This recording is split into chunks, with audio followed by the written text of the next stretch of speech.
Welcome back, everyone, to episode 2 of our series. I'm Kevin, and as always, I'm here with the brilliant Michelle. Michelle, how's it going?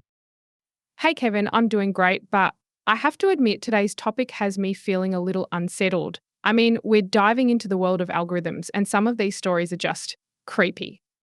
You're right. Today's episode is called Haunted Algorithms, and we're not talking about haunted houses, folks. We're diving into the eerie and sometimes downright disturbing ways that algorithms, those invisible forces running in the background of our digital lives, have caused some seriously strange outcomes. Yeah, it's wild to think about.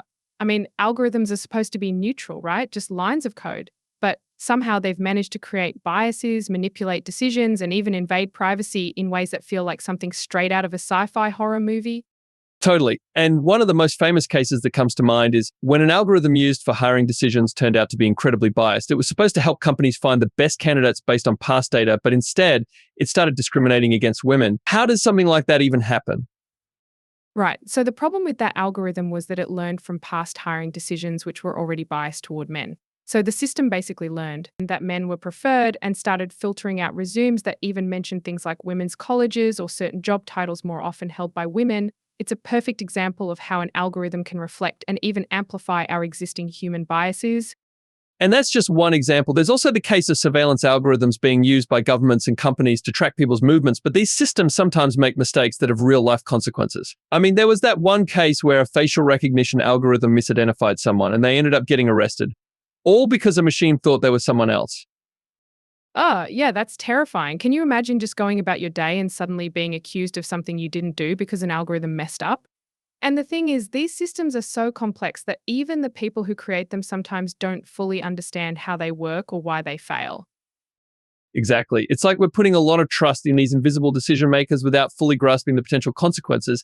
And when they go wrong, it's not just a glitch, it's someone's life, career, or freedom on the line.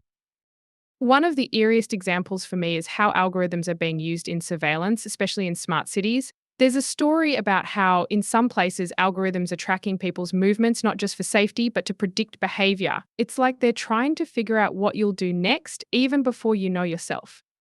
One of the eeriest examples for me is how algorithms are being used in surveillance, especially in smart cities. There's a story about how, in some places, algorithms are tracking people's movements, not just for safety, but to predict behavior. It's like they're trying to figure out what you'll do next, even before you know yourself.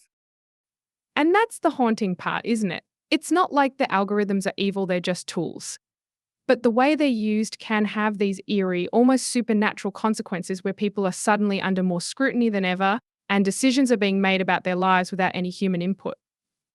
That's where it gets dangerous. Algorithms don't have a moral compass. They don't care about fairness or justice. They're just processing data. But if the data they're fed is flawed, or if the way they're used is unethical, we get these eerie results that feel almost out of control. And we're just scratching the surface. We haven't even talked about how these algorithms can be used in social media to influence what we see and how we think.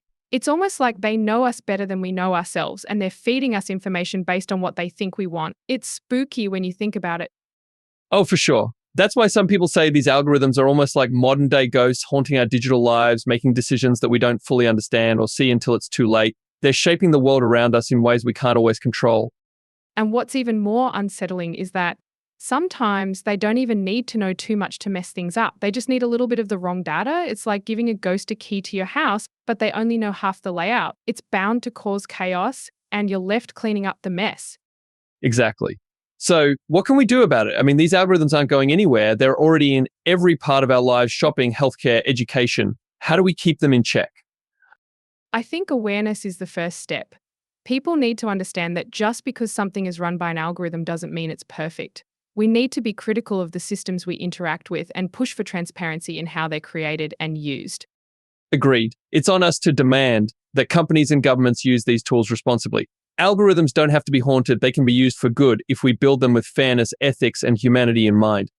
And that's what this series is all about: raising awareness, asking the tough questions, and exploring the unexpected consequences of technology in our lives.